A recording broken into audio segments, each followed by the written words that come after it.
Thank you for joining us here on the NPTE Final Frontier Podcast. My name is David. And my name is Emily. Today, we will be discussing the week before the NPTE and really diving into some do's and don'ts for that week before the exam. So, first, something you should do. Do taper your studying and don't panic. Now, I know that is much easier said than done, and so does David, but it really is one of the most important things that you guys can do.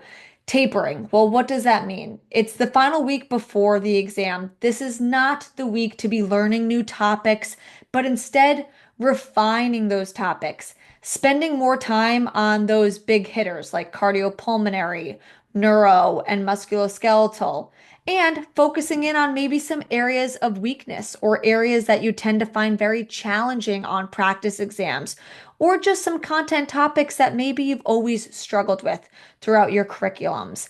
That's what you should be focusing your time and attention on. And you should be starting to study less and less each day leading up to the exam. And you should not be spending time studying the day before the exam.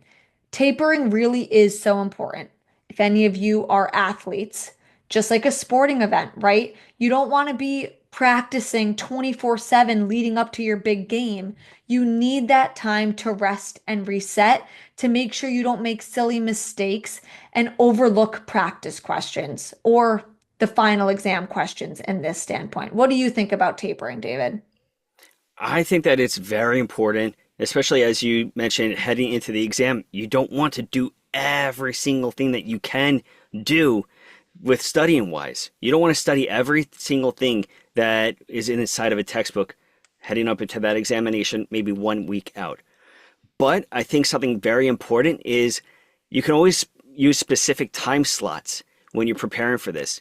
So whether it's in the morning or the evening, whenever you have availability, have some uninterrupted, like 1 hour, 2 hour chunks of time where you can dedicate to this tapering.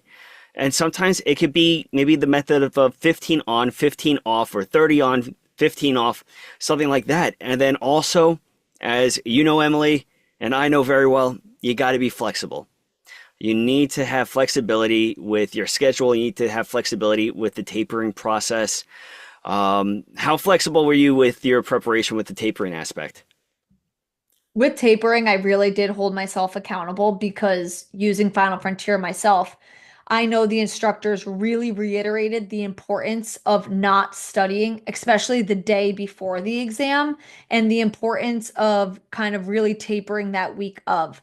It's not something I wanted to do, and it wasn't easy for me to taper because I think a lot of the times as students, we think the more we're studying, the better that is for us. But I really trusted the process and I trusted what Final Frontier had said. So I did taper. I held myself responsible with that. And I cannot be more proud of myself for doing that, but also happy with that outcome because it really does make a huge difference. And when it comes to flexibility, I think it's also just the importance of adjusting the schedule as needed, especially the week before the exam. Don't be hard on yourselves. Things can happen and adjust as needed. You've already been putting in countless hours and weeks studying. This is not the time to think you're trying to make up for lost time. You will succeed that day of the exam, and it's important to not be too hard on yourself. Yeah, don't be hard on yourself. And also with the tapering process and trying to narrow it down, choose quality over quantity when it comes to your studying time. So what that means is just because you have that time slotted in there, like 2 hours, doesn't necessarily mean that that 2 hours was productive 2 hours. I would rather you have quality over, you can have quality 30 minutes of hardcore studying, focusing on those topics like what Emily mentioned before with the big three, MSK, neuro, cardio, focusing on something within that, as opposed to being all over the place. And maybe sometimes you're focused, sometimes you're not, and 2 hours comes by and you're done. Quality is so important. What's your experience with the quality aspect? Yeah, so I was actually just trying to reiterate a point you made earlier that I think ties in with quality studying, and that is using specific times to allocate for uninterrupted study breaks.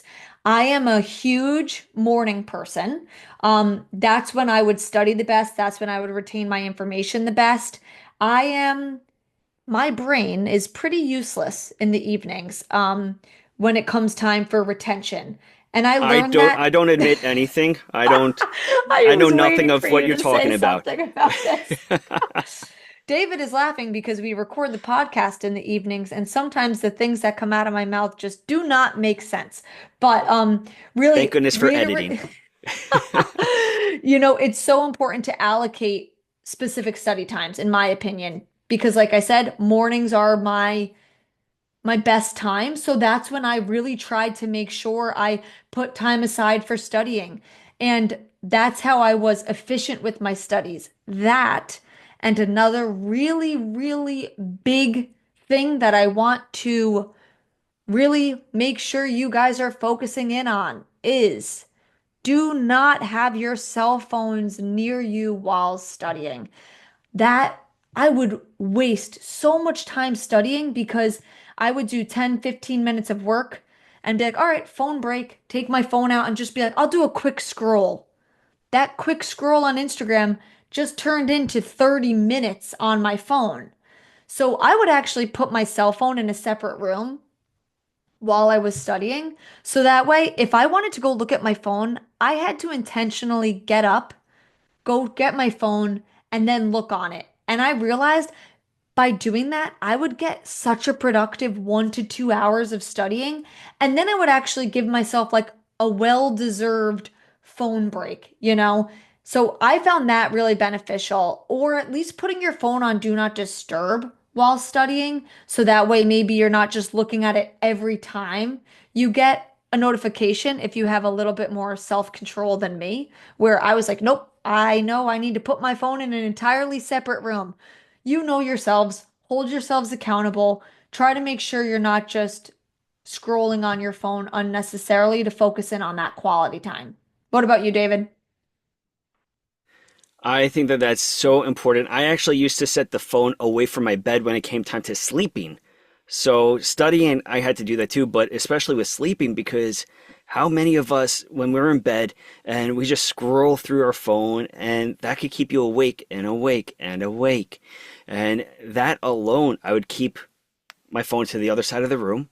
But also for getting me out of the bed in the morning, I would keep it to the other side of the room because I needed to wake up in the morning. So I think that is so important. And I think it's even more important micro studying, studying the small tidbits. So that's like doing short, focused bursts of studying, which is going to help you out a lot on your clinical rotations. So a lot of people that may be listening to this, maybe you're in your clinical rotations. So micro study. So while you're in the clinic, have your index cards with you. Take a quick break. You can focus on maybe you can listen to a podcast episode during a quick break or something like that. Have the phone app open for Final Frontier, something like that, where you can just quickly take 5 minutes, review, and then get back to what you were doing. How did you used to take any micro breaks?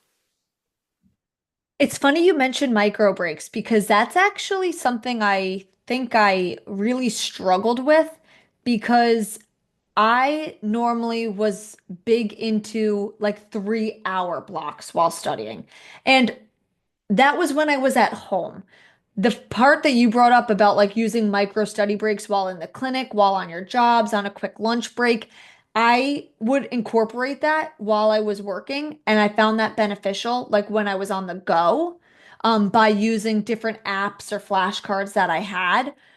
But when I was at home, I personally didn't benefit from microbursts of studying. I benefited better by saying, like, I'm doing 8 to 12 a.m. studying. Then I'm taking a 1 to 2 hour break.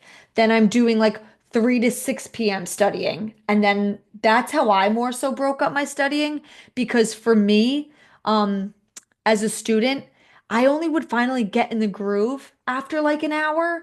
And then I was good for another hour or two before I started to feel like symptoms of like burnout or, just memory fog and not really retaining things anymore. I noticed at home when I first started studying, if I only studied for like a burst of 30 minutes and then I took another break, it was harder for me to get back into the swing of it. So I think, like you said, David, it just depends on where you are and what you need out of that moment. So for me, micro studying was really only beneficial outside of my home, but within the home, I benefited better from longer durations of studying. What about you? I agree. I think when I was inside of the home, I did a lot better than when I was outside of the home. And that week before the examination, you do not want to have any distractions. So I think that's huge for keeping focus and huge for continuing forward with your studies, especially with that week. Yeah, and something else to bring up that you actually just mentioned. I noticed sometimes if I would try to do microbursts of studying, like if I had a really rough day in the clinic or a really rough day when I was working, and on my lunch break, I was like, "Ugh, I got to get in my 30-minute micro session. I got to be looking things over."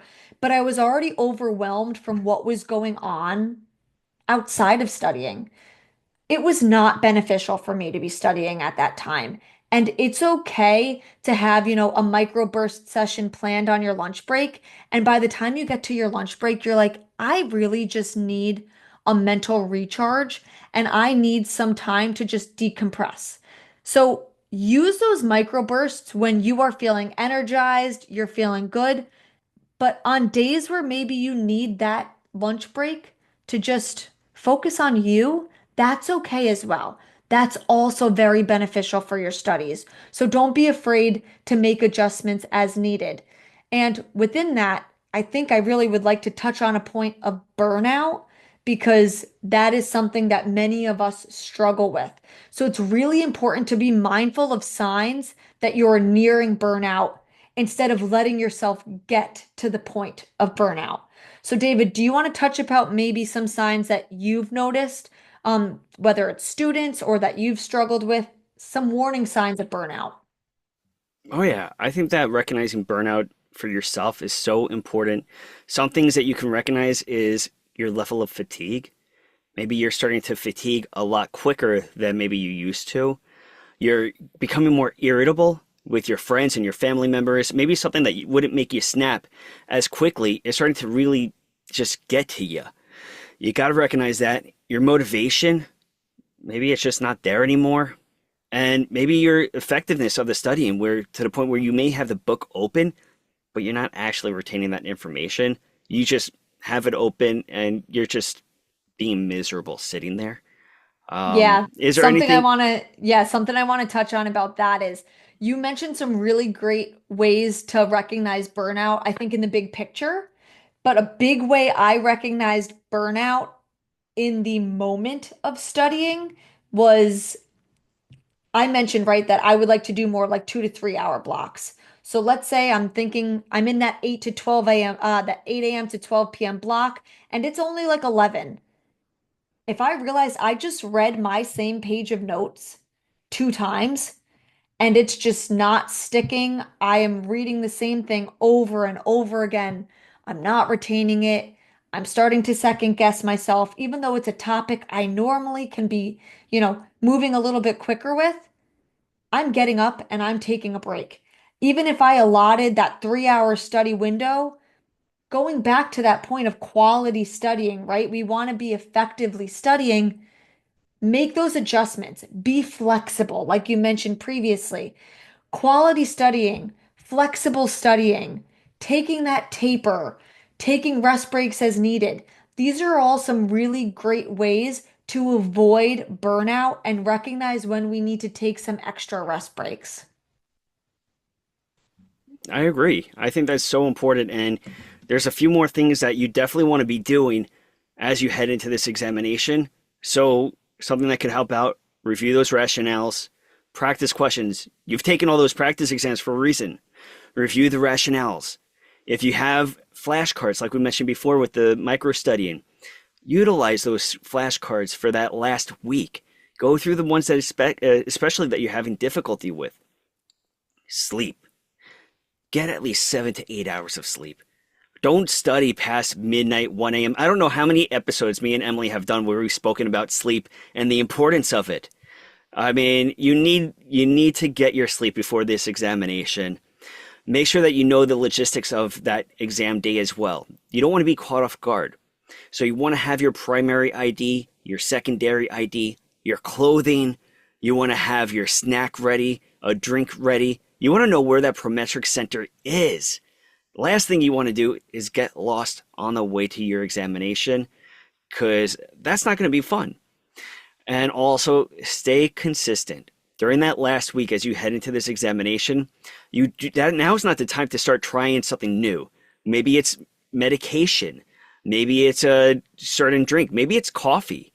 Whatever it can be, now is not the time. Stay consistent with your routine and your meals and what you've been doing. What do you think, Em?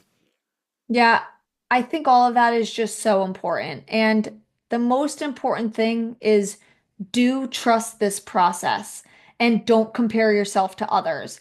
Everybody is going to have their own road to success leading up to the exam.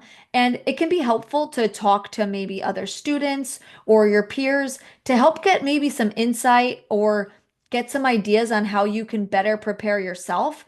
But just because somebody else is doing something that works for them, it doesn't necessarily mean it's going to work or be best for you.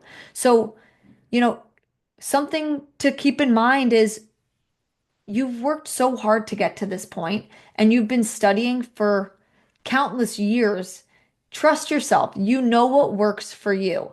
But the one thing that we will mention that will not work for you, that does not work for anybody, is do not study the day before your exam.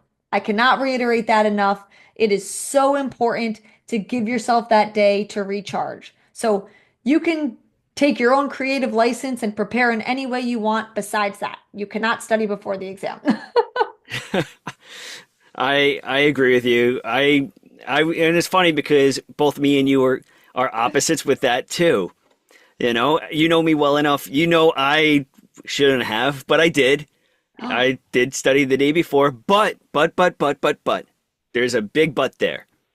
So, but the thing is, I gave myself a cutoff time. I needed to, but I gave myself a cutoff time and I said at 3 p.m. or 2 p.m. After that, that's it. Done. No more. Just because I know that if I didn't, my anxiety was going to go through the roof. Okay, I have to be honest. Do it. Maybe I lied a little. Okay, not that I lied, but now that I'm thinking back, you mentioned the cutoff. I realized I did give myself an hour in the morning because there were a few outcome measures I kept always just making silly mistakes on. So I said, here is my 1 hour. I remember specifically, I said, here is my 8 to 9 a.m. window. You are only allowed to rewrite these outcome measures that you always mess up. And after that, you are not allowed to do anything else. So now that I think back, I did give myself a 1 hour window, but it was a well-structured, planned hour, and I moved on. I agree. It has to be, if you're going to do that, it has to be well structured. You got to know exactly what you're going in there to do. Like with you, it was the scales. With me, it was actually the scales too and everything. You need to know if you are going to do that, you got to know exactly what you are doing. You don't want to touch upon everything. It's okay. Like what Emily said, you got to trust yourself. You've went through so much already. It's okay. You got this. Yep. So now that you heard our podcast, here is a quote from Tim Ferriss. It's not about working harder. It's about working the right way. You all just heard about how to work the right way. It's not about working harder, putting in more hours, more time, working until you're sweating and you're tired and you're fatigued. No, that is not the way. You're going to get your dream. Trust yourself. Take it easy on yourself. You are powerful. You are strong. You are a Final Frontier warrior. You will pass. Thank you very much for listening. For more information on the NPTE Final Frontier, please visit npteff.com. You can also check out all of our social media platforms such as Facebook, Instagram, Twitter, and X. Till next time, have a great day and a powerful tomorrow.